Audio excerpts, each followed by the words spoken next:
ప్రజలారా వినరండి ఈ సత్య సువార్త. ప్రభు అయిన యేసుక్రీస్తు వారి యొక్క నామములో మిమ్మల్ని అందరినీ ప్రేమతో ఈరోజు ఈ సత్య సువార్తని ఈ కార్యక్రమానికి ఆహ్వానాన్ని తెలియజేస్తూ ఉన్నాను.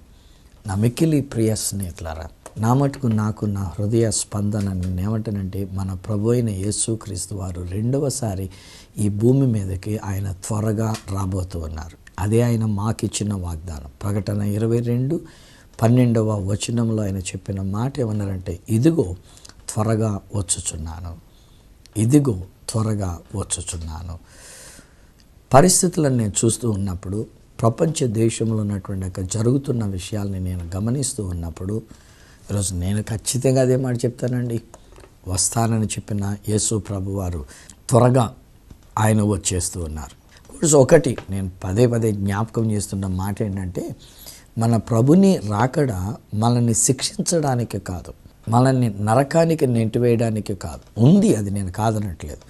కాకపోతే ఆయన రాకడలో మొదటి ఘట్టంలో ప్రభు అయిన యేసుక్రీస్తు వారు స్వయాన తానే మాట్లాడుతూ యోహాను సువార్త 14వ అధ్యాయము మొదటి 3 వచనాలలో ఏమని చెప్పి ఉన్నారనంటే, మీ హృదయములను కలవరపడనీయకండి, దేవుని యందు విశ్వాసముంచుచున్నారు, నా యందును విశ్వాసముంచండి అని ప్రభువు సెలవిచ్చిన ఆ మాట అక్కడ తర్వాత కాంటెక్స్ట్లో ఏమని చెప్తారంటే, నా తండ్రి ఇంట అనేకమైన నివాసములు కలవు, లేని ఎడల నేను మీతో చెప్పుదును కదా, నేను వెళ్ళి స్థలం సిద్ధపరిచిన ఎడల నేనుండు స్థలంలో మీరును ఉండులాగున మరలా వచ్చి నా యొద్ద నుండుటకు మిమ్మల్ని తీసుకొని వెళతాను అని మన ప్రభువారు చెప్పినటువంటి ఒక మాట.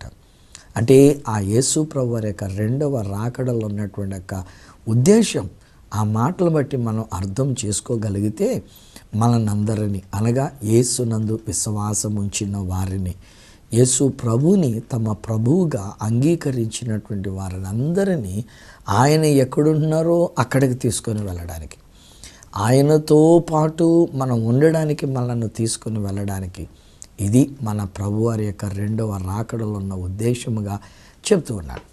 సో ఇప్పుడు నేనేమంటానంటే, ఒక ప్రక్కన పరిస్థితులు చూస్తుందంటే ఆ ప్రభుని రాకడ సూచనలన్నీ జరిగిపోయినాయి. మరొక వైపున మనం ఆలోచన చేస్తున్నట్టే, మనందరినీ తనతో ఉండడానికి తీసుకొని వెళ్ళడానికి ఆయన త్వరగా వస్తూ ఉన్నారు. And we must be ready, మనము సిద్ధముగా ఉండాలి. బట్ నేను ఒక్కొక్కసారి బాధపడుతున్న విషయాలు ఏమంటానంటే, ఎక్కువ శాతం మానవ సమాజం వాళ్ళు అడుగుతుంది దేని గురించి అడుగుతూ ఉన్నారు, ప్రార్థన చేయమని ఫోన్ చేసినా, లేకపోతే ఏదన్నా SMS పెట్టినా, లేక వాట్సాప్ మెసేజ్లు పెట్టినా, వాళ్ళు అడుగుతుంది ఏంటంటే, భూమి మీద ఉండే ఈ జీవితంలో మనకు కావలసినటువంటి వాటిని గురించి అన్నట్లుగా అడుగుతూ ఉన్నారు.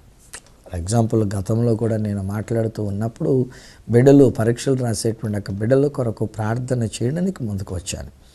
ఇంకా కొందరు విడిచిపెట్టుకోండిగా మాట్లాడుతున్న, మా వాడు పాస్ అవ్వాలండి, ఎట్లన్నా మా అమ్మాయి పాస్ అవ్వాలండి, ఈ పరీక్షలో మంచి రిజల్ట్స్ కావాలండి, ప్లీజ్ మా కోసం మేము అప్పటికీ చెప్తూ ఉన్నాం, అమ్మ నేను, నా కుటుంబం, దేవుడు మాకు ఇచ్చిన సంఘం, మేమందరం కూడా బిడ్డల కొరకు మేము ప్రార్థన చేస్తున్నాం, ప్రభు కృప బిడ్డల మీద ఉండి ఉన్నది, ప్రభువు వారికి కావలసిన విజయాన్ని ఇస్తున్నారని చెప్పిన మరలా అదే మాట. మనిషికి ఎంతసేపు ఏంటంటే, నేను బాగుండాలి, ఈ లోకంలో ఉన్న ఈ జీవితంలో నేను అన్నీ కలిగి ఉండాలి, మా బిడ్డలు మంచిగా ఉండాలి, మా బిడ్డలకి పెళ్ళిళ్ళు అవ్వాలి, ఉద్యోగాలు రావాలి, వాళ్ళకి మళ్ళీ పిల్లలు పుట్టాలి. సో ఎంతసేపు ఈ భూమి మీద ఉండే విషయాల గురించినటువంటి తాపత్రయమే మనిషిలో ఎక్కువ కనబడుతూ ఉంది.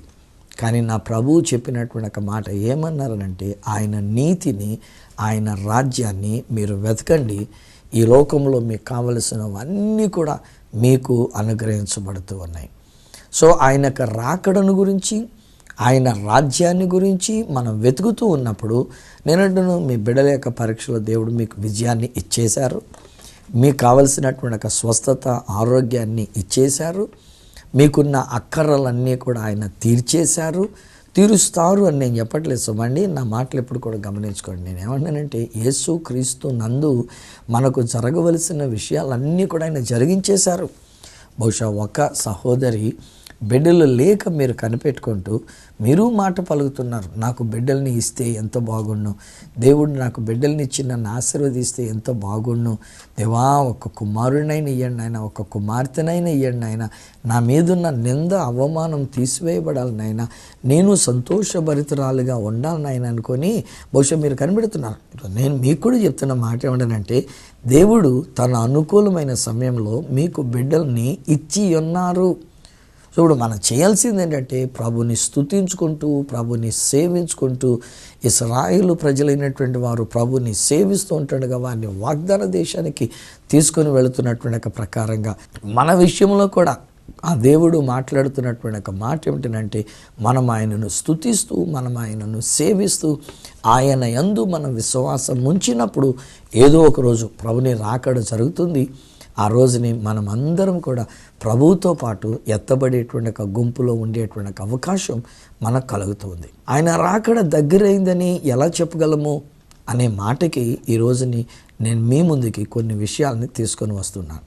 అదిను నేనేమంటానంటే, ఇశ్రాయేలీలను గూర్చినటువంటి ఒక విషయంలో నుండి నేను మాట్లాడుతున్నా. ప్రస్తుతం ఉన్న యుద్ధాలు, యుద్ధ సమాచారాలు, వీటి గురించి నేను మనందరూ తెలుస్తూ ఉన్నది యుద్ధములు, యుద్ధ సమాచారాలు, మోసాలు, అక్రమము, ప్రేమ చల్లారిపోవటం, ఇవన్నీ కూడా మన ప్రభుని యొక్క రాకడ కొరకైనటువంటి ఒక సూచనలుగా ఉన్నాయి. అవి అన్నీ జరిగిపోయినాయి. ఇక జరగాల్సింది మన ప్రభు రాకడ. అది ఇందులో కాలమానముల గురించి నేను మాట్లాడుతూ ఈరోజు కొన్ని విషయాలు నేను మీతో పంచుకుంటూ ఉన్నప్పుడు ఈ కొంత సమయం జాగ్రత్తగా దేవుని యొక్క మాట ఆలకించండి స్నేహితులారా. మీ అక్కల గురించి వరి అవ్వద్దండి. మీకున్న సమస్యల గురించి కానీ, ఇహలోక సంబంధమైన విషయాల గురించి కానీ ఏం దిగులు చెందకండి. ఎందుకంటే నా నమ్మిక, నేను ప్రకటిస్తున్న సువార్త ఏమంటానంటే, మనం ఆయన నీతిని, ఆయన రాజ్యాన్ని, ఆయన యొక్క వాక్యము కొరకు మనం కనిపెట్టుకుంటూ ఉన్నప్పుడు ఆశ్చర్యమైన రీతిలో ఈ లోకంలో మనం బ్రతుకున్నంత వరకు మనకున్న అవసరతలు కానీ, అక్కరలు కానీ ఏమున్నప్పటికీ అవన్నీ కూడా తీర్చిన దేవుడు మన స్తుతి యాగం చెల్లించుకుంటూ వాటిని అనుభవిద్దాం. సో ఇప్పుడు ప్రభుని రెండవ రాకడ దగ్గరయింది, చాలా సమీపంగా ఉంది, మనం సిద్ధపడాలి అనడానికి గల ఒక కారణంగా అనేకమైన విషయాలు ఉన్నాయి. అందులో ఒక కారణంగా నేను చెప్తున్నటువంటి ఒక విషయం ఏమిటి అని కనుక ఆలోచన చేస్తే, ఇశ్రాయేలీల చరిత్ర అది మనం తీసుకోవాలి. వాస్తవానికి దేవుడు ఆదాము అవ్వలను చేశాడు. ఆ తర్వాత కొంతమంది నాయకులైనటువంటి వారు కనబడ్డారు. ఆ తర్వాత చివరికి అబ్రహాముని దేవుడు పిలిచినాడు.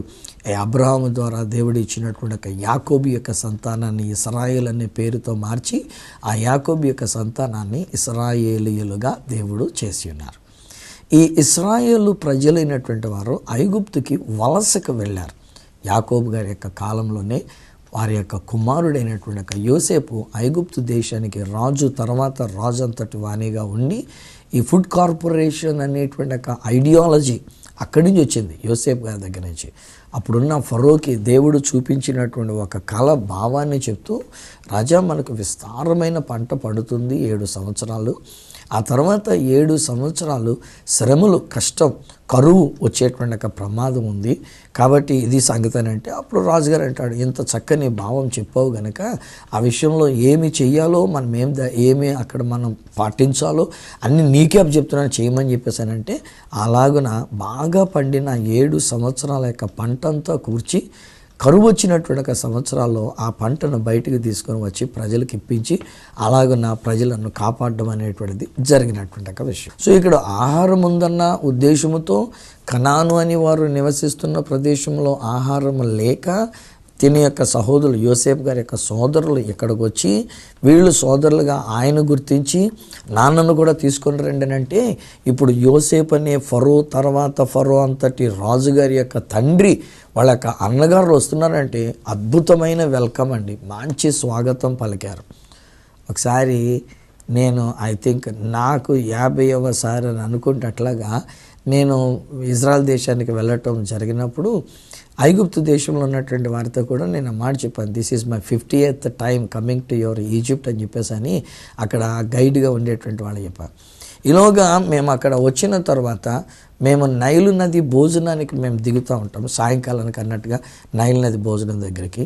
సో అక్కడికి మేము బస్సు దగ్గర ఉన్నప్పుడు అప్పుడే దిగొద్దు ఉండండి అన్నారు. ఏటబ్బా ఇంకేముంది, ఆటంకం ఏముంది అన్నట్టుగా నేను అటు ఇటు చూస్తూ ఉన్నా. ఈలోగా వాయిద్యాలు వాయించేటువంటి వాళ్ళు, పైప్ ఆర్గను, అలాగే డ్రమ్స్ కొట్టేటువంటి వాళ్ళు 2-3 వచ్చారు. వారు వచ్చిన తర్వాత ఇప్పుడు డోర్ తీసిన వెంటనే వాళ్ళ ఆ పైప్ ఆర్గన్స్ లేకపోతే డ్రమ్స్, ఆ రిథమ్ అదంతా కూడా వాళ్ళు కొడుతూ వాళ్ళు ఆహ్వానిస్తూ ఉన్నారు. నేను అనుకున్నాను మామూలుగా ఏదో చేస్తున్నారులే అని అనుకున్నాను. నా గురించి నాకు తెలియదు అప్పుడు ఏర్పాటు చేశారని.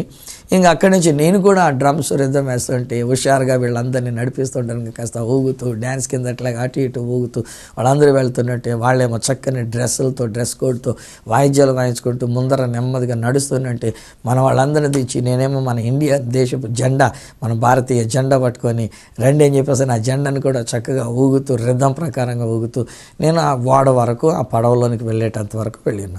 అక్కడికి వెళ్ళిన తర్వాత ఇంకా వాళ్ళ వాయిద్యాన్ని ఆపి వీళ్ళందరూ కూడా వెళ్ళిపోయి పైకి వచ్చిన తర్వాత సెల్యూట్ కొట్టుకొని వాళ్ళు వెళ్ళిపోయారు. అప్పుడు ఆ గైడ్ చెప్తున్నాడు, రజు ఇది నీ 50వసారి నువ్వు వచ్చాను అని అంటున్నావు కనుక మేము ఏర్పాట్లు చేసి నిన్ను ఆహ్వానించి ఉన్నాము అని చెప్పేసి అని ఆ యొక్క గైడు వారు చెప్పినటువంటి ఒక విషయం. వారిని వచ్చేటప్పుడు ఎంత ఆహ్వానం అనేటువంటిది. అలాగే యాకోబు యొక్క సంతానం ఐగుప్తు దేశానికి వచ్చేటప్పుడు బానిసలు కారు. బహుశా అప్పుడు ఇలాగే ఐగుప్తీయులైనటువంటి వారు పైపార్గంలో పెట్టుకున్నారు, మరి ఏ విధమైనటువంటి ఒక వాయిద్యాలు పెట్టుకున్నారు. ఈ యొక్క యాకోబు గారి యొక్క కుమారులైన ఇతర సహోదరులను అనగా యోసేపు యొక్క సహోదరులను చాలా ప్రేమతో వెల్కమ్ చేసి ఉండి ఉండవచ్చు. ఇప్పుడు ఇక్కడికి వచ్చిన తర్వాత దాదాపు 400 సంవత్సరాలు పైబడి గడిచిన తర్వాత యోసేపును ఎరిగినటువంటి ఒక ఫరో చచ్చిపోయాడు. అలాగనే యోసేపు కూడా చనిపోయాడు. ఇప్పుడు తర్వాత వచ్చిన ఫరో ఏం చేశాడంటే, వామ్మో వీళ్ళందరూ ఎంతమంది సంఖ్యలో వీళ్ళు పెరిగిపోతున్నారు, రేపన్నాడు ఏదో ఒక రోజుని ఈ దేశం మాదే అని చెప్పేసి వీళ్ళు అన్నారంటే మనం ఏం చేయలేమని వాళ్ళని అణచడానికి, వాళ్ళని నలగొట్టడానికి, వాళ్ళని ఇబ్బంది పెట్టడానికి, వెట్టి చాకరీ చేయించడానికి ఈ పరంగా వాళ్ళతో పనులు చేయిస్తూ వచ్చినాడు. అయితే దేవుడు తన మహాకృప చేత మోషే అయినటువంటి మోషే యొక్క నాయకత్వంలో ఈ ఇశ్రాయేలీయులైనటువంటి వారిని ఐగుప్తులో నుంచి వారిని విడిపించి రక్తం ప్రోక్షింపబడుట ద్వారా, ఒక గొర్రెపిల్ల బలిగా అర్పింపబడుట ద్వారా, ఆ గొర్రెపిల్ల యొక్క రక్తాన్ని ఇంటి నిలువ కమ్ములకును అడ్డు కమ్మికి పూయుట ద్వారా సంహార దూత ఆ ఇంటిలోనికి వెళ్లకుండా, ఆ ఇంటిలో జ్యేష్ఠ సంతానం చచ్చిపోనివ్వకుండా ఈ ఇశ్రాయేలీయులైనటువంటి వారిని ఐగుప్తు దాసత్వములో నుండి ఫరో రాజు చేతుల్లో నుంచి విడిపించి వారి పితరులైనటువంటి అబ్రహాము, ఇస్సాకు, యాకోబులకు వాగ్దానం చేసిన ఆ దేశానికి వారిని నడిపించారు. కాలం ఏమని అంటారు అంటే, ఆదాము గారిని చేసినది మొదలుకొని మోషే గారి కాలము వరకు అది 2000 సంవత్సరాలకి, అనగా చరిత్రలో, మానవ చరిత్రలో 2000 సంవత్సరాలకి ఇశ్రాయేలీయులైనటువంటి వారు ఐగుప్తు నుంచి విడిపించబడి వాళ్ళు బయటికి విడుదల పొందుకొని వాగ్దాన దేశానికి వచ్చినప్పుడు మధ్యలో హోరేబ్ అనే కొండ, ఆ కొండ దగ్గర దేవుడు మోషేని పైకి పిలిచి 40 దినముల పాటు దేవుడు మాట్లాడుతూ ధర్మశాస్త్రం అనేటువంటి ఒక గ్రంథాన్ని దేవుడు ఇశ్రాయేలీలకు ప్రపంచానికి ఇచ్చి ఉన్నారు. ఆ తర్వాత వీళ్ళు ఈ దేశానికి వచ్చిన తర్వాత మళ్ళీ వీళ్ళు మాట విననొల్లని ప్రజలుగా ఉండి ఉన్నారు కనుక దేవుడే మాట్లాడుతున్నాడు, మీరు నా మాట వినకపోతే నేను మిమ్మల్ని మరలా చెరలోనికి పంపించేస్తాను. అప్పుడు దేవుడే మాట్లాడుతూ ఒక ప్రవక్త ద్వారా ఏమంటాడంటే, నా సేవకుడైన నెబుకద్నెజర్ని తీసుకుని వచ్చి మిమ్మల్ని అందరినీ అప్పటికి బాగా సామ్రాజ్యంగా ఏర్పడినటువంటి బబులోను సామ్రాజ్య అధిపతిగా నెబుకద్నెజర్ ద్వారా ఈ ఇశ్రాయేలీయులందరినీ చెరగా తీసుకుని పోయారు. ఈసారి మంచి వెల్కమ్ కాదు, పాటలు పాడుతూ వచ్చిన వెల్కమ్ కాదు, చెరగా బానిసలుగా బహుశా కాళ్ళు చేతులు కట్టేసి ఎట్లాగో మొత్తానికి ఆ ఒంటెలు వెనకాల బానిసలను తీసుకొని వెళ్ళినట్టుగా వీళ్ళందరినీ ఇశ్రాయేలీయులు అనేక మందిని యవనస్తులను జ్ఞానము కలిగిన వాళ్ళందరినీ తీసుకెళ్ళిపోయాడు ఆయన. ఇప్పుడు ఆ తర్వాత చాలా కాలానికి ఎజ్రా, నెహెమ్యా ఇలాంటి వారి యొక్క నాయకత్వంలో ఈ ఇశ్రాయేలు ప్రజలైనటువంటి వారు అంచెలంచెలుగా వాళ్ళు తిరిగి మరలా భూభాగానికి రావటం మొదలుపెట్టి ఉన్నారు. వాళ్ళు తిరిగి ఆ యొక్క వాగ్దాన దేశానికి వచ్చిన తర్వాత ఒక 400 సంవత్సరాలు చీకటి కాలం. ఇదే యెహోవా వాక్కు అని పలికిన వాళ్ళు ఎవరు లేరు. యెహోవా సెలవిచ్చున్నదేమనగా నా మాట వినడు రే అని చెప్పేసి అని చెప్పినటువంటి వాళ్ళు ఎవరూ లేవలే. 400 సంవత్సరాలు it's a period of darkness. ఇశ్రాయేలీలు ఐగుప్తులో 400 సంవత్సరాలు ఉండినట్టుగా వీళ్ళకి 400 సంవత్సరాలు దేవుని యొక్క వాక్కు అనేటువంటిది లేకుండా ఈ ఇశ్రాయేలు ప్రజలైనటువంటి వారు చీకటిలో ఉండి ఉన్నారు. ఆ తర్వాతనే యేసుక్రీస్తు ప్రభు వారు పుట్టి ఉన్నారు. యేసుక్రీస్తు ప్రభు పుట్టిన తర్వాత మొదటి శతాబ్దంలో యేసుక్రీస్తును గురించిన సువార్తలు, కార్యములు, అపోస్తుల యొక్క కార్యములు, అలానే పౌలు గారు కానీ, పేతురు గారు కానీ, యోహాను గారు కానీ, యోధా కానీ, యోహాను కానీ, ఇలాగనే వీళ్ళందరూ కలిసి రాసినటువంటి ఒక పత్రికలు, ఇవన్నీ కలిపితే మోషే గారి దగ్గర నుండి యేసు ప్రభు కాలం వరకు ఒక 2000 సంవత్సరాలు అని చెప్పేసి అని చరిత్ర చెప్తుంది. ఈ 2000 సంవత్సరాలకి ఇశ్రాయేలీయులు మరలా తిరిగి వచ్చినప్పుడు ఇక్కడ క్రొత్త నిబంధన అనగా యేసు ప్రభు రక్షకుడుగా మొదటిసారిగా వచ్చినటువంటి ఒక విషయం కనబడుతూ వచ్చింది. మరలా చెప్తున్నా, ఆదాము మొదలుకొని మోషే గారి యొక్క కాలం వరకు that was around 2000 years period. అదొక 2000 సంవత్సరాల కాలముగా ఉండి ఉన్నది. ఆ మొదటి 2000 సంవత్సరాలలో పాత నిబంధన అనేటువంటి ఒక చట్టం, ధర్మశాస్త్రము ఇవ్వబడినటువంటిది. ఆ తర్వాత అక్కడి నుండి మోషే గారి కాలం నుండి యేసు ప్రభువారు పుట్టేటువంటి ఒక కాలం వరకు that was an another 2000 years age, ఇంకొక 2000 సంవత్సరాల కాలం అనేటువంటిది ఉండి ఉన్నది. అప్పుడు క్రొత్త నిబంధన వచ్చి ఉన్నది. ఈలోగా ఏం జరిగిందనంటే క్రీస్తు శకము 70లో యూదులు ఒకరి చేతి కింద ఉండడానికి ఇష్టపడరు, ఒకళ్ళ ఆధ్వర్యంలో ఆధీనంలో ఉండడానికి వాళ్ళకి ఇష్టం ఉండదు. సో అందుకని అప్పుడప్పుడు తిరుగుబాటుతనం చేస్తుండేవారు. మీరు మాకు రాజులు గారు, మీరు మా మీద ఏలికలు గారు అన్నట్టుగా తిరుగుబాటుతనం. సో అలా తిరుగుబాటుతనం రోమీయుల మీద, అప్పటికి రోమీయులు పరిపాలన నుండి ఉన్నారు కనుక రోమీయుల మీద వారి యొక్క తిరుగుబాటుతనం చేసినప్పుడు అక్కడ ఈ రోమస్ చక్రవర్తులైనటువంటి టైటస్, నీరో అనే ఆ చక్రవర్తుల యొక్క కాలంలో వారు యెరూషలేము మీదకి దండెత్తి వచ్చి యెరూషలేములో ఉండినటువంటి యూదులందరినీ చంపేశారు. ఇంకెవరైనా ఉన్నారంటే వాళ్ళందరూ యెరూషలేము నుండి ప్రపంచ దేశాలకు అన్నట్టుగా వాళ్ళు పారిపోయినారు. ఒక్కరు లేరు ఇంకా ఆ ప్రదేశంలో, అరబ్బీయులైనటువంటి వారు తప్ప, ఇష్మాయేలు సంతానము తప్ప ఈ యూదులైనటువంటి వాళ్ళు ఎవ్వరూ లేకుండా ప్రపంచ దేశాలకే చెదరిపోయారు.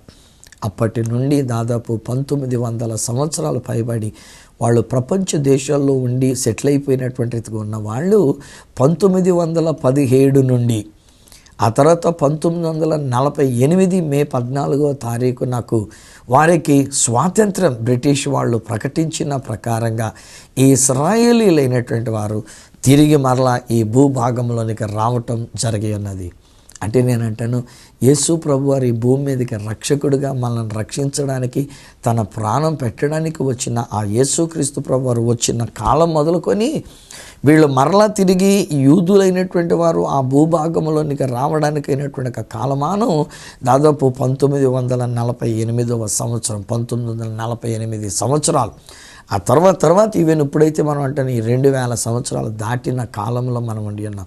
అంటే మరి యొక్క 2000 సంవత్సరాల కాలము తర్వాత చెదిరిపోయిన యూదులు మరలా ఆ భూభాగంలోనికి వచ్చినప్పుడు ఇప్పుడు క్రైస్తవ పండితులందరూ చెప్తున్న మాట, క్రైస్తవ బోధకులందరూ చెప్తున్న మాట ఏంటంటే for every 2000 years there is some historical event is taking place.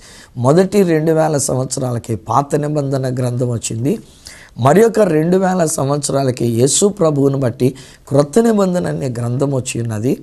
ఇప్పుడు మరలా అక్కడి నుండి యేసు ప్రభు పుట్టింది మొదలుకొని ఇప్పటి వరకు ఉన్న ఈ 2000 సంవత్సరాలకి మరలా యూదులు ప్రపంచ దేశంలో నుంచి తిరిగి మరలా ఈ యెరూషలేం పట్టణం దగ్గరికి ఆ భూభాగంలోనికి రావటం వలన ఇక ఏదన్నా ఒక వింత జరుగుతుంది అని అంటే ఈ క్రైస్తవ పండితులు చెప్తున్నటువంటి ఒక మాట ఏమిటంటే యేసు ప్రభు వారి యొక్క 2వ రాకడే ఇక జరగనై ఉన్నది.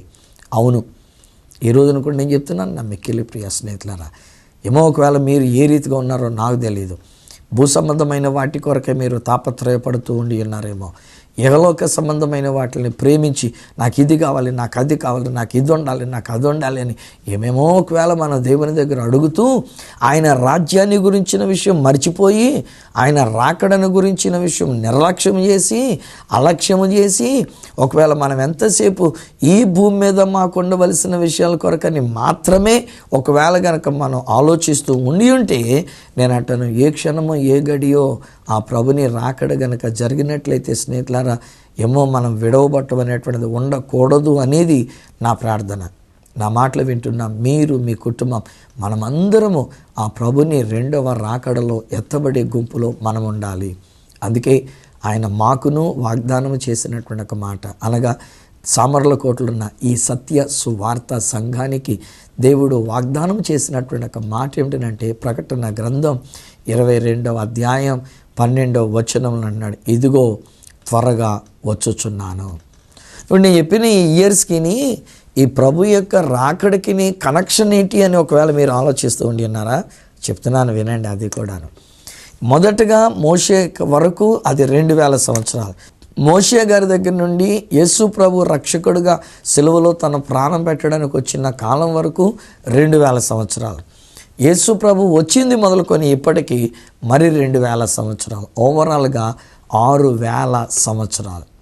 మోషే గారు కీర్తనల గ్రంథంలో 90వ కీర్తన మోషే గారు చేసిన ప్రార్థన అని ఉంటుంది.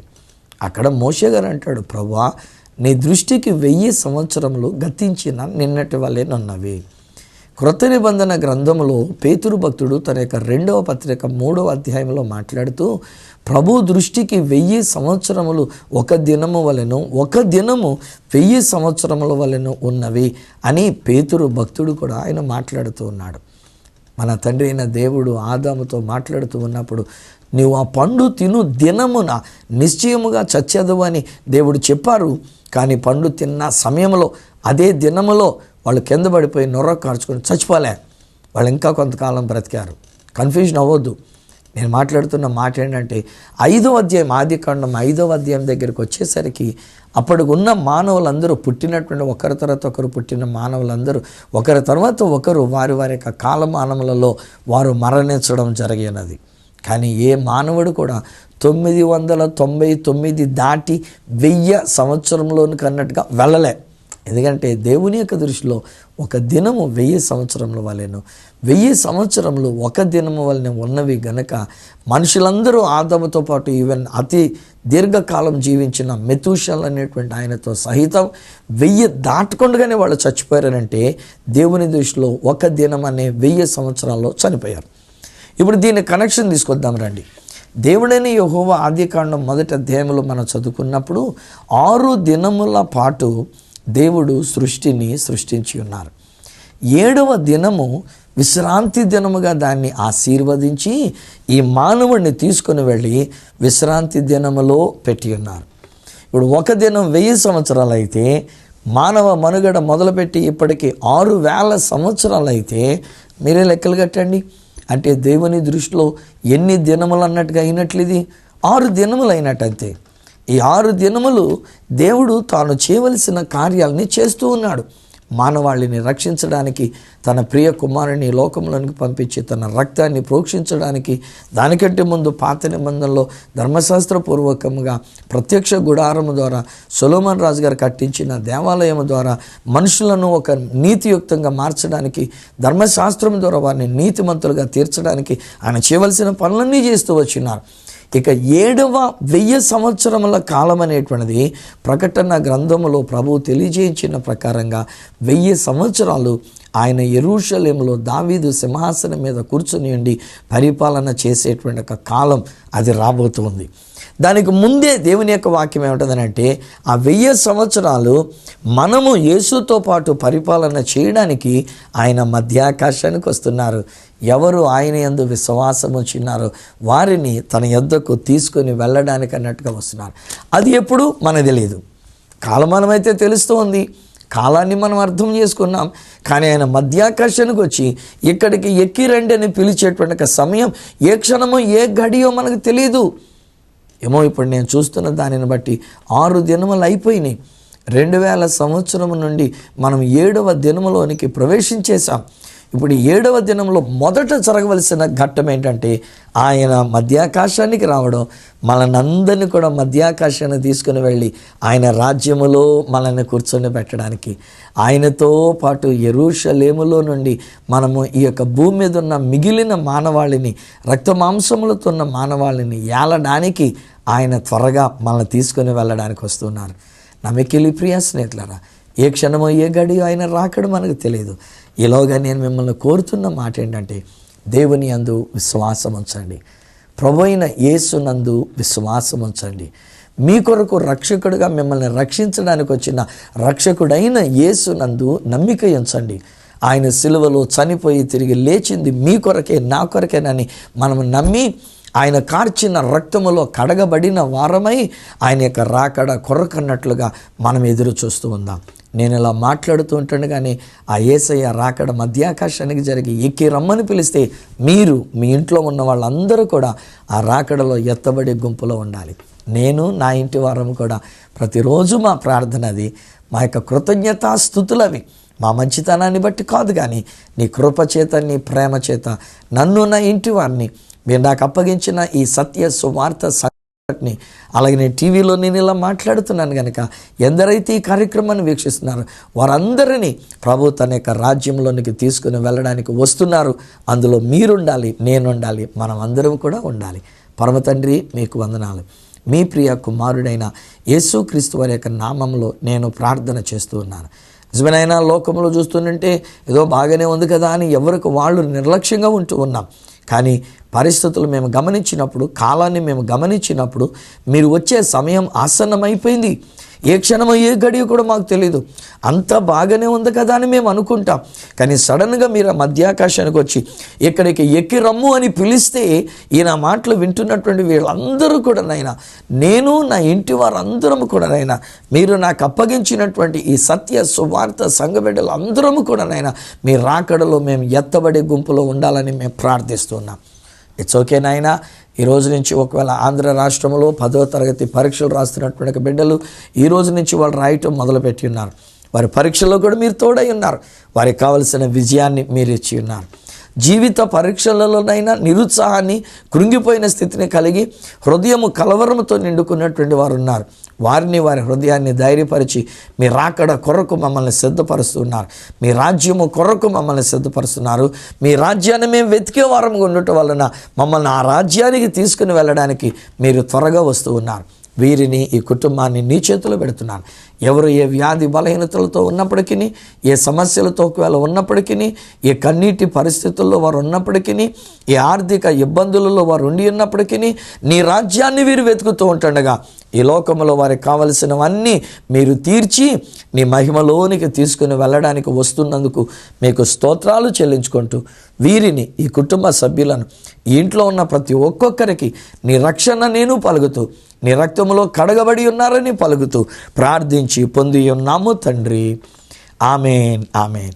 తండ్రి, కుమార, పరిశుద్ధాత్మలను దేవదేవుని దీవెన ఆశీర్వాదములు ఆయన బిడ్డలముగా మనకు, మన యొక్క కుటుంబములకు, మరి ముఖ్యంగా ఈరోజు నీ కార్యక్రమాన్ని వీక్షిస్తున్నటువంటి ప్రతి ఒక్కరికి, విద్యార్థులకును మన కుటుంబములకును తోడయండి. ఆ ప్రభుని రాకడే కనుక జరిగితే ఎత్తబడి ఆయన రాజ్యంలోనికి మనం వెళ్ళున్నట్లు సహాయం చేసి నడిపించును గాక. ఆమేన్, ఆమేన్. వెల్ స్నేహితులారా, ప్రభు త్వరగా వస్తూ ఉన్నారు. ఒకవేళ ఈ లోకంలో మనం చేసే పనులు చేస్తూ ఉన్నాం. అదే సమయంలో ఒకవేళ ప్రభు వస్తే గనక మనము, మన కుటుంబం అంతా కూడా ఆ ప్రభుని రాకడలో ఎత్తబడే గుంపులో ఉండడానికి మనము సిద్ధపడదాం.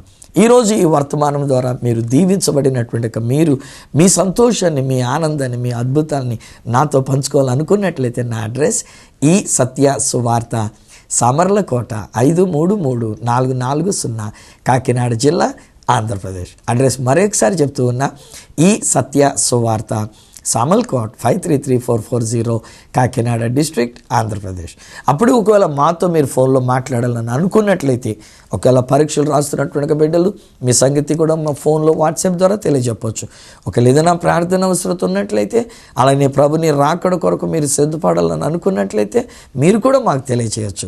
మా ఫోన్ నెంబర్స్ 9841110907, 94400409992, 8143221122, 888855276662 మరియు 837444437. ఒకవేళ ఈమెయిల్ ద్వారా మీరు ఏదైనా చెప్పాలని అనుకున్నట్లయితే మా ఈమెయిల్ ఐడి ఈ సత్య సువార్త gmail.com.